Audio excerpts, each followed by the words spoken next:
Thank you very much, Professor Yao. Thank you for this very kind presentation.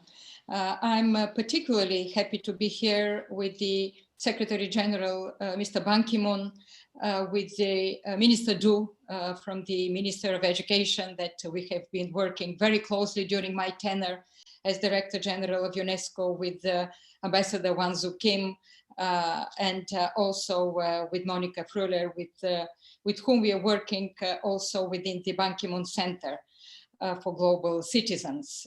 You will not be surprised if I say that this debate echoes very deeply with my experience as Director General of UNESCO. As you rightfully said, Professor Yao, the organization that was created 75 years ago, the first agency created after the establishment of the United Nations, with a very particular responsibility to build peace differently, to build peace through international cooperation in education, in the sciences, in culture, and as you also said, with the immense contribution to the development of intercultural dialogue, of setting education as a priority on the global agenda, and of course also to boosting sciences as the foundation of international exchange.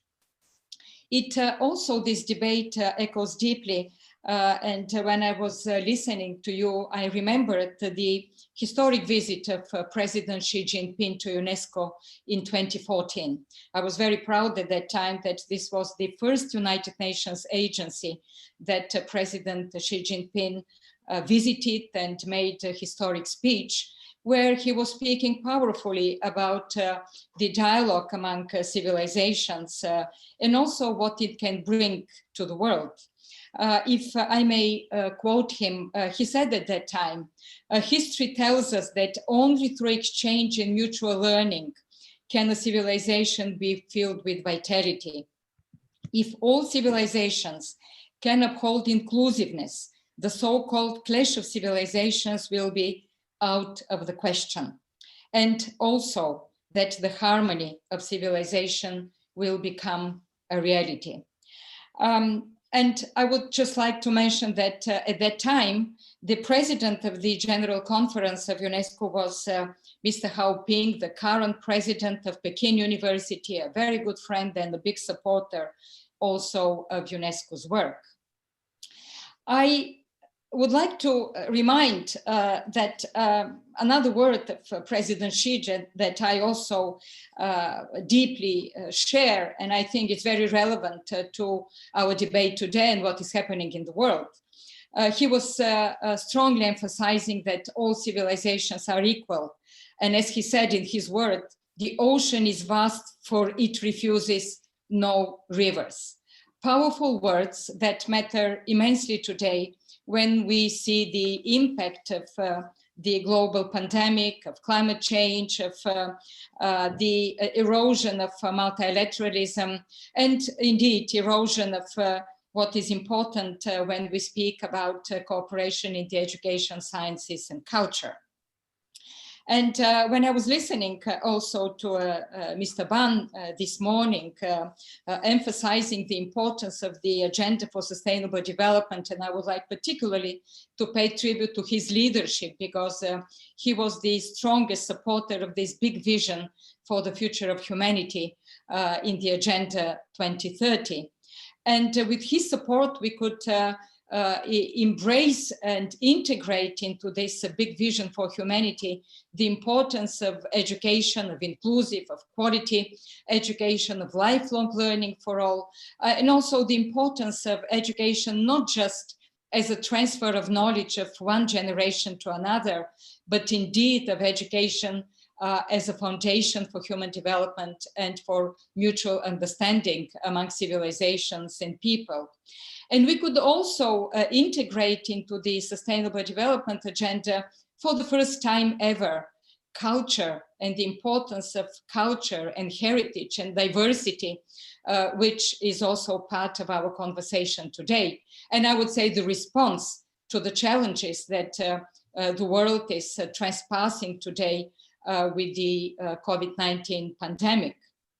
And from that point of view, I would like really to support what the Dewey Center is ambition, together with the Ban Ki-moon Center, to launch a global dialogue on the importance of the soft power of education, of the sciences, of the culture, because I do believe that in this digital world, we should not lose sight of the fact that these are the foundations of peace, one of the foundations of peace also for humanity. So if now I may turn also to the young people, because I know that every generation is asking themselves questions of how to build a better world, how really with the responsibility to look at the future. And my advice, first and foremost, would be to embrace what Secretary General just mentioned, to embrace sustainability, to embrace this most ambitious and humanistic agenda of humanity, where to put the link and the dots together between the economic, the social, and the environmental. To embrace diversity, the diversity of cultures, to have more knowledge about the others through education, through exchanges, and through the respect for human dignity and for the culture of others. I think we will not fail if we have the right approach towards fixing, if I may say so, multilateralism today. I would say that leadership today is indeed embracing sustainability, embracing cultural diversity, and also embracing innovation and creativity. And I think this is the crossroad between culture and education. I strongly support this wonderful initiative, once again, the idea to have the Forbidden City Museum launching new ideas, new projects, new educational projects, and the STEAM education to once again connect sciences with arts, technology with arts, creativity, and innovation. And I think this is the way the new digital citizens will indeed unleash all the potential of education, of innovation, and creativity to serve societies. And this is where education from K-12 also to higher education can contribute once again to implementing this very important agenda for humanity.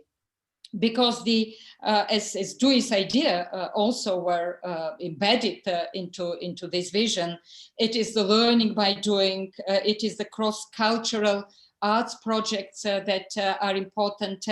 And I think China has a lot to offer. I remember more than 2 years ago already, when I was attending the 100th anniversary of the Chinese Academy of Arts, which is one of the first such institution to launch a very innovative and creative STEAM project of putting arts to serve science, technology, and innovation. This is also leading by example. So to just end my presentation, I'm very enthusiastic about this project. I think the potential there for resetting multilateralism through the soft power of culture, education, and the sciences has a huge potential, as it has done so 75 years ago when UNESCO was created, and when this new vision of how to deal with the consequences of a crisis. At that time, it was the Second World War. Now we come out of indeed a global crisis with unprecedented consequences for peace, for sustainable development.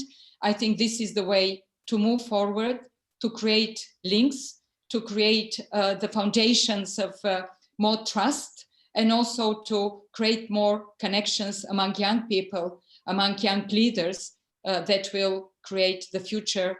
When we say build back, but build back better, I think this is the way to move forward. So thank you very much, and congratulations again.